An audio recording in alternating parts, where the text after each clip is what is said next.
اعوذ باللہ من الشیطان الرجیم بسم اللہ الرحمن الرحیم ربی یسر ولا تعسر وتمم بالخیر۔ آج میں جس موضوع پر بات کروں گا وہ ہے حضرت ابو ہریرہ رضی اللہ عنہ کی غربت کا واقعہ۔ حضرت مجاہد رحمۃ اللہ علیہ بیان کرتے ہیں کہ حضرت ابو ہریرہ فرمایا کرتے تھے کہ قسم ہے اس ذات کی جس کے سوا کوئی معبود نہیں مگر وہی، میں بھوک کی وجہ سے اپنے جگر کو سہارا دیتا اور میں بھوک کی وجہ سے اپنے پیٹ پر پتھر باندھتا، اور ایک دن میں ان صحابہ کے اس راستے پر بیٹھ گیا جس سے وہ نکلتے تھے۔ حضرت ابو بکر صدیق رضی اللہ تعالیٰ عنہ نکلے تو میں نے ان سے قرآن کریم کی ایک آیت کے بارے میں پوچھا۔ میں نے ان سے سوال صرف اس لیے کیا کہ وہ مجھے اپنے ساتھ لے جائیں اور کھانا کھلائیں، لیکن آپ گزر گئے اور مجھے ساتھ نہ لے گئے۔ غالباً ان کے گھر میں بھی کچھ بھی نہیں تھا۔ پھر حضرت عمر فاروق رضی اللہ تعالیٰ عنہ گزرے تو میں نے ان سے قرآن کریم کی ایک آیت کے بارے میں سوال کیا۔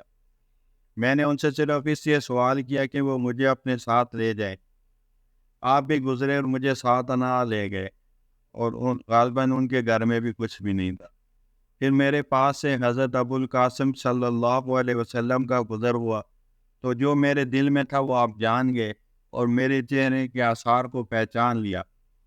پھر فرمایا، اے ابو ہریرہ، میں نے عرض کیا لبیک یا رسول اللہ۔ فرمایا میرے ساتھ آؤ۔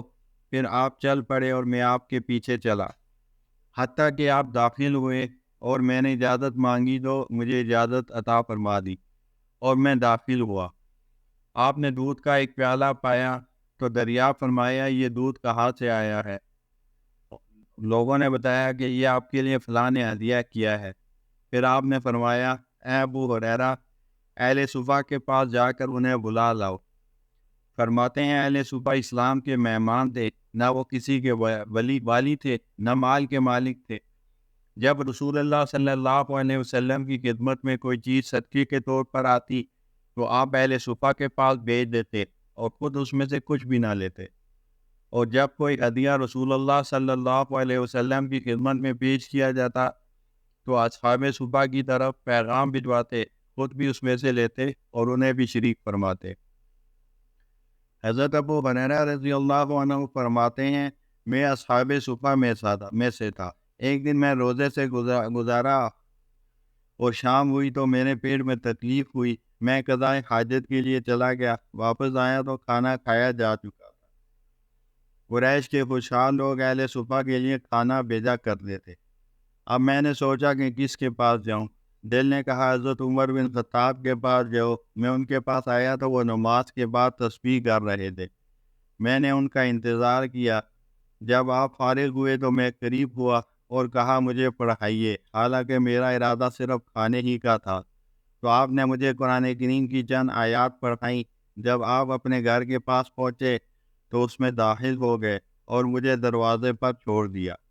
میں ٹھہرا رہا اور سوچا کہ کپڑے بدل کر میرے لیے کھانے کا کہیں گے، لیکن میں نے کچھ نہ دیکھا۔ جب مجھ پر انتظار لمبی ہو گئی تو کھڑا ہوا اور چل پڑا۔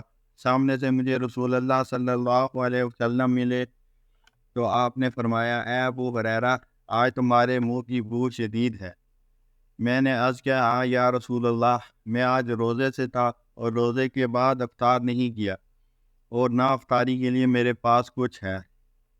پھر آپ چل پڑے تو میں بھی آپ کے ساتھ چل پڑا، حتیٰ کہ آپ اپنے گھر پہنچے تو اپنی ایک حبشیہ بادی کو بلایا اور فرمایا وہ پلیٹ ہمارے پاس لاؤ۔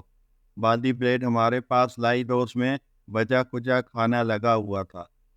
میرا خیال ہے جو تھے وہ پہلے کھایا جا چکا تھا، اور اس کے اطراف میں کچھ باقی تھا اور وہ بہت تھوڑا سا تھا۔ میں نے بسم اللہ پڑھی اور اسے اتار کر کھانے لگا۔ میں کھاتا رہا حتیٰ کہ سیر ہو گیا۔ وآخر دعوانا الحمد للہ۔